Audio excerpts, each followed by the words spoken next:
These two North Korean women, whose real identity we have to conceal for their safety, are virtual slaves. The women, we'll call them Bo-kyung and Tae-hee, are being held captive in northeastern China. We are with a South Korean missionary, Pastor Chung Ki-wong, as he talks to one of the women, Bo-kyung, via computer. I'm Bo-kyung. Yes, I hear you. Do I get to leave today? He is trying to free the women and is going over the final details for a daring rescue plan. When are you going to get me out? We have to take you with Tae-hee.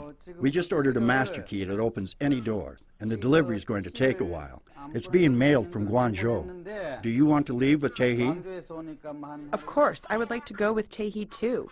Staying in this house is hard for me. It's been a month here. Is your situation bad there? Do you feel insecure? Yes. Bo-kyung and Tae-hee made a dangerous escape from their native North Korea, only to find themselves in a worse situation in China. They were lured across the border by human smugglers who promised well-paying jobs in computer companies in China. The smugglers then sold them into China's sex trade. Both women have been forced to do sexual video chats and take their clothes off for customers on the internet. The longer they keep men online, the more money they make for the companies. Tae-hee has been locked in a room for 10 months, 24 hours a day. If these women do not meet their boss's demands, they are beaten. Pastor Chung has a network of 15 fellow missionaries in China who help women like Bo-kyung and Tae-hee escape. He had Tae-hee take pictures of her door for him to study. If Chung can't find a way to unlock the door, she'll have to climb out of her window onto the balcony. The house is right there, and the balcony is here, and the girl is going to climb up here and come down.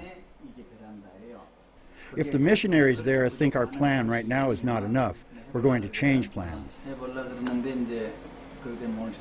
This is taken from inside the room. This is connected to stairs and a veranda. It's a small space for a person to walk on, so there will be a guy assisting her from the upper floor. The last woman Chung tried to rescue this way fell 7 stories to her death, but Chung thinks this time will be easier. A missionary will stay on a balcony above Tae-hee's and lower a rope for her to tie around her waist. She'll climb from her balcony to the next one over, where another missionary will wait for her. During a phone call with his team in northeastern China, Pastor Chung plans Tae-hee's escape. From what I see here in the picture, it looks like it'll be pretty easy to get her out from the balcony. Tomorrow, I'll send another person if you need more manpower.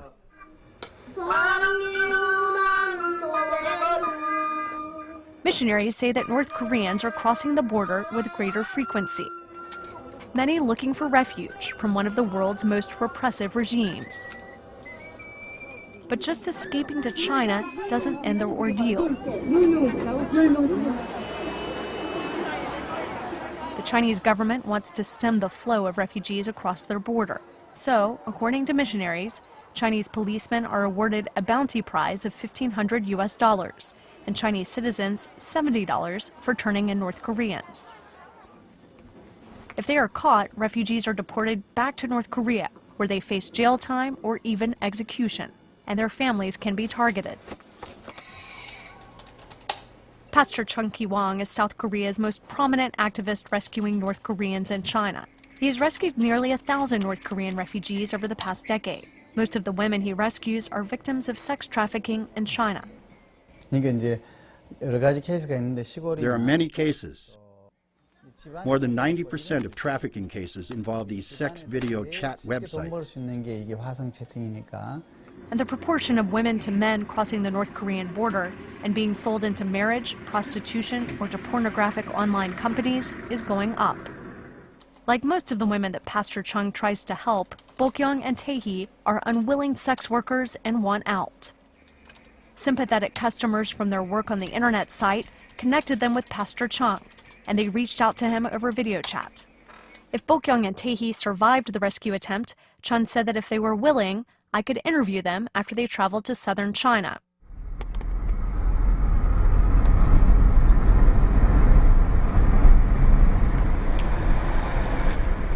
A week later, Pastor Chung told me the women had successfully escaped. One of Chun's missionaries would take them on a 4-day journey from Jilin province in northeastern China here to Yunnan province, where I would meet them.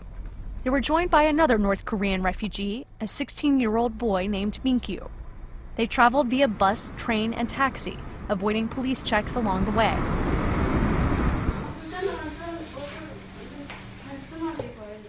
This is where I met Tae-hee and Bok-young in person. They were staying in a safe house and were not able to go outside for fear of being caught by the police. Bok-young is 29 years old. She grew up in a North Korean orphanage and worked in an illegal mine before a human smuggler offered her a job in a Chinese computer company where he said she would make a lot of money. She decided to go with him.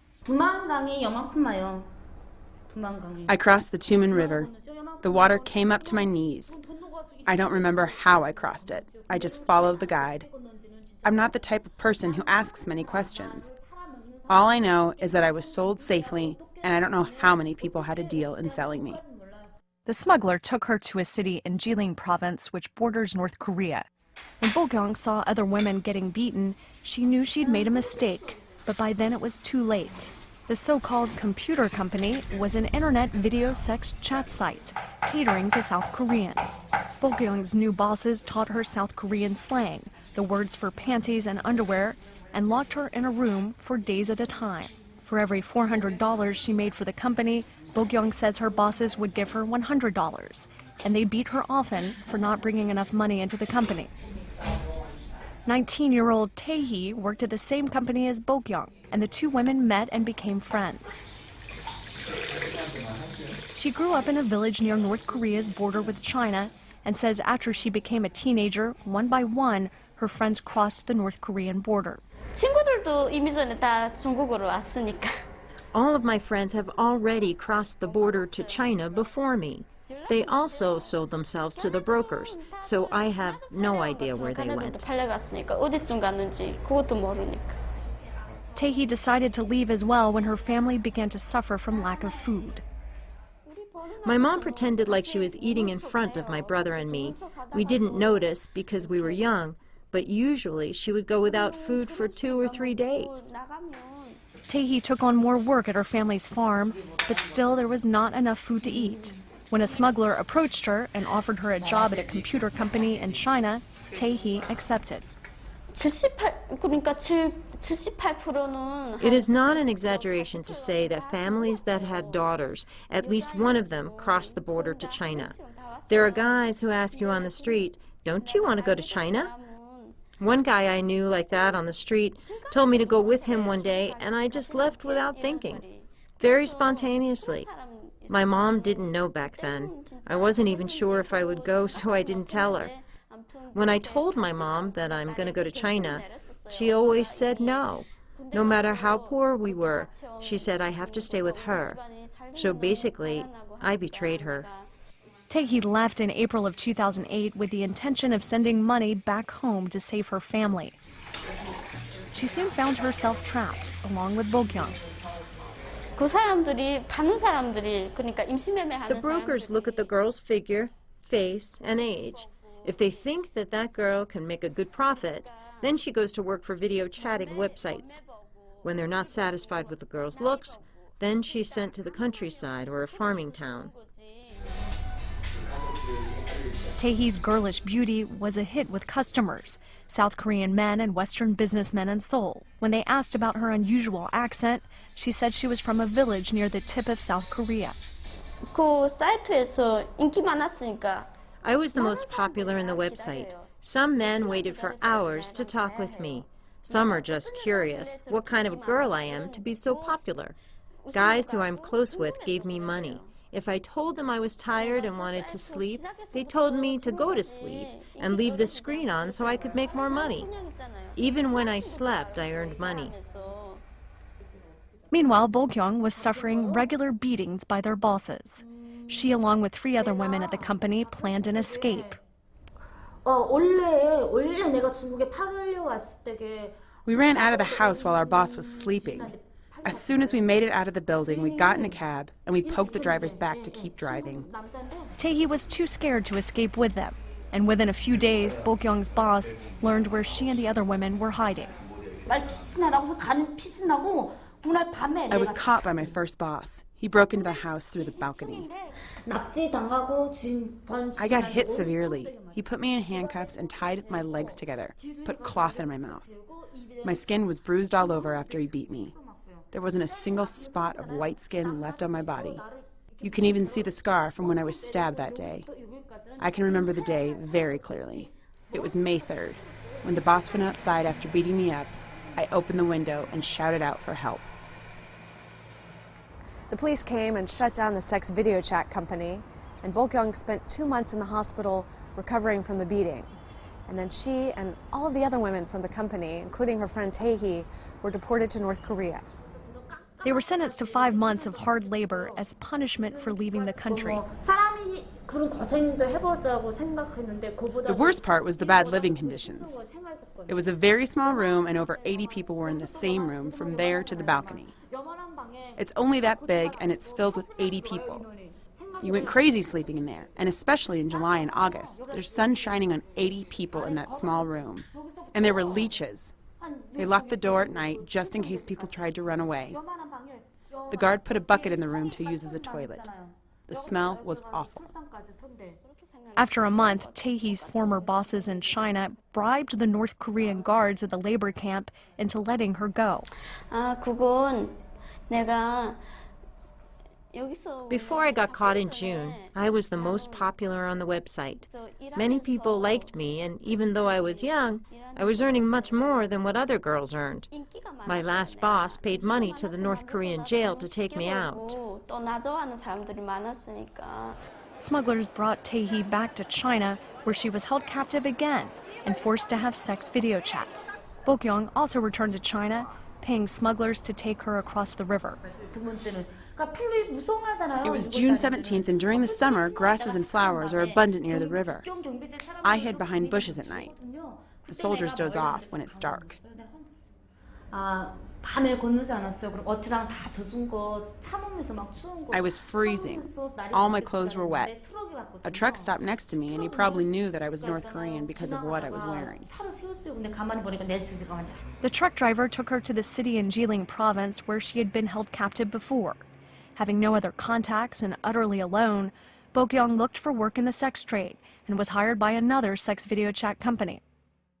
She was put in contact with Pastor Chung Ki-wang after one of her customers learned she was North Korean. She began talking with Pastor Chung about escaping to South Korea.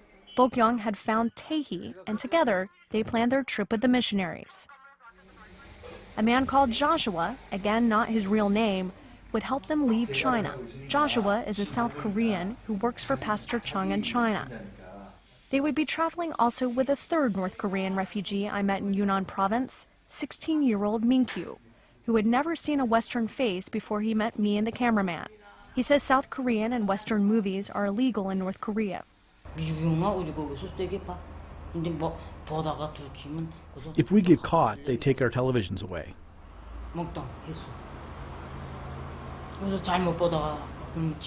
In the worst case, we go to hell. Prison. Min-kyu grew up in a small North Korean village near the border of China. His stepfather was physically abusive. Over the years, the abuse from the stepfather, a truck driver, got progressively worse.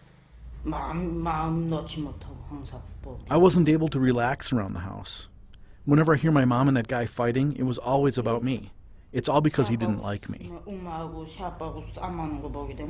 He would stay at his grandmother's house to escape the violence at home, but one day his grandmother and uncle disappeared. She told me that she was going to my uncle's place, and she never came back. 2 years ago, strangers began approaching Min-kyu as often as twice a month outside his home. Those guys went around the town calling out my name.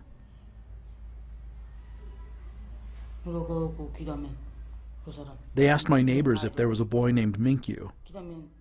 Whenever those guys came, my friend would call me out of the house, telling me that there was someone looking for me. People kept coming saying that my grandma sent them. When I asked them where my grandma was, they said they couldn't tell me. 할머니 어디 있나 하니까니 그럼 말할 수 없다고. I said no whenever the guys tried to bring me with them. But when that last guy came, it was August 15th, Liberation Day, a national holiday. I didn't go to school, so I decided to leave that day. I couldn't take it any longer. I thought if I stayed longer, my future will be destroyed. Whenever I'm going through difficult times, I can't help thinking about my grandma. I was thinking I really miss my grandma, and I began my journey. He crossed the Tumen River with the smuggler in August. The river waters came up to his chest, and once he was in China, he realized everything he had been taught about the North Korean government was a lie. 근데 이게 나오니까니 판판 다르거든. After coming out of North Korea, everything was so different. What they told me there was distorted. I realized that the only country that had fixed the whole history was North Korea. I realized it after coming to China. But back in the north, I knew nothing but Kim Jong-il, the leader. After meeting the smuggler, Min-kyu learned that his grandmother and uncle had defected from North Korea years ago. Today, his grandmother is in Seoul and his uncle is in the U.S., and they asked Pastor Chun to make arrangements for Min-kyu's escape. The smuggler brought him to meet Joshua, Tae-hee, and Bokyong in Jilin Province. Tae-hee had just successfully escaped through her balcony window with the help of Pastor Chun's missionaries. 3명 보냈어요. There were 3 people, one ready to drive off the car, one assisting me on the balcony on the same floor, and one on the 5th floor balcony to hold on to the rope that was tied around me for safety. I tied the rope around my waist and went out to the window. There was a little space to put my feet on out of the window, but I trusted the people and the rope. I closed my eyes, never took a breath, and just looked at the guy who was helping me. I reached my arms out, and thankfully, I was able to grab his hand. Coming here, I was very nervous, but the missionary told us that if we talk with God, He will protect us, so we should have faith. Joshua took them south to Yunnan Province. He's made this trip many times before. Joshua says he's rescued 100 North Koreans, taking them from China's northeastern cities here to its southern border. 이번에는 그렇지 않습니다. 이게 쓰여진 것은 그때가 아니고. Of all the times I've helped the refugees, this time was the hardest I've been through. 이걸 가지고는 찬양을 부르는 건 아니었고. He says Yunnan Province is heavily guarded by Chinese police and North Korean spies, looking for refugees who are attempting to cross the border.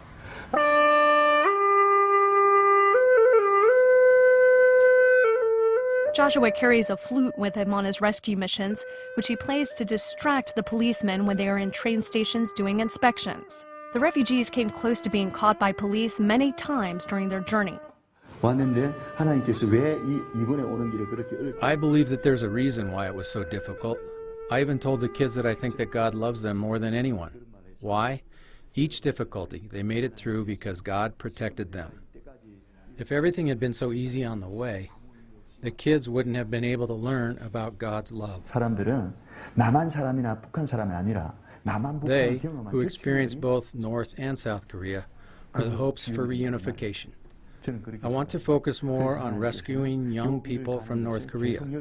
God will open this road. Until the 2 Koreas become one, I will help these people. With Joshua, prayer was an integral part of the refugees' journey. It's all thanks to God. We pray to God every morning, and whenever we have free time during the day, we pray. Because of God, we made it here safely.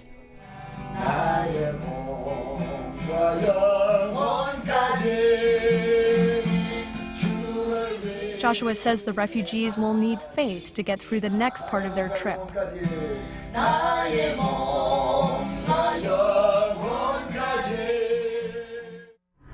When World Report continues, it may be the most dangerous part of the refugees' journey, stealing across the Chinese border. 누구 신고를 가면 또 잡혔어 가면 이번에 잡히면 난 If anybody reports to the police, I will be executed this time. If they reach the other side, they're that much closer to freedom. That's just ahead. World Report is back. Once again, here's correspondent Shannon Van Sant with her story, Long Road to Freedom. This is the Mekong River behind me. The refugees have paid a drug smuggler $2,000 to take them across the Chinese border. They're not sure what route they'll take, but they'll have to travel through Burma, Laos, or Vietnam to get to their final destination, Thailand. They told me that crossing the Chinese border will be one of the most dangerous parts of their journey.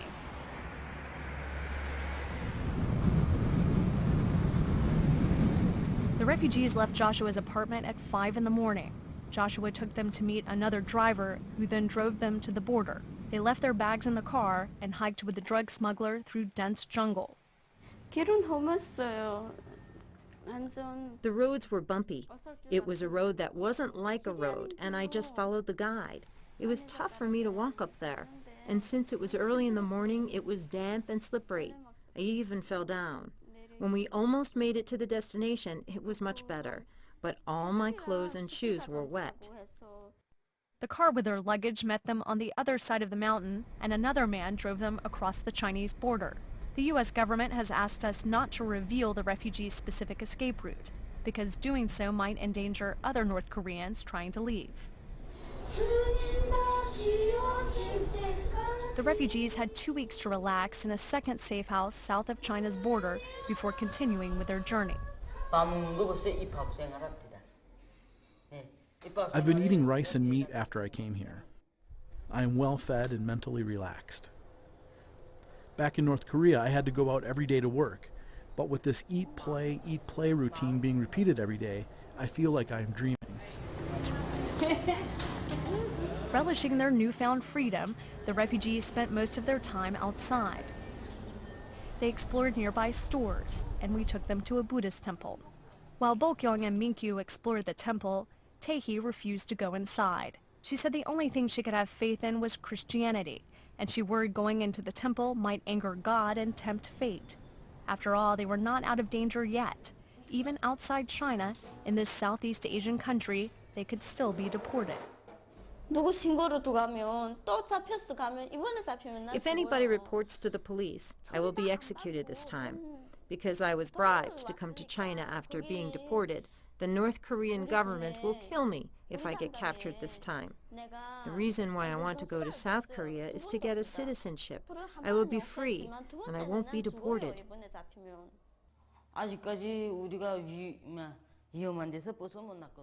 We are not in the safe zone yet. Once we're out of the dangerous area, then I would be more relieved. But for now, I'm still nervous and mentally unstable. Ultimately, Minkyu wants to join his uncle in the U.S. He said he plans to apply for political asylum.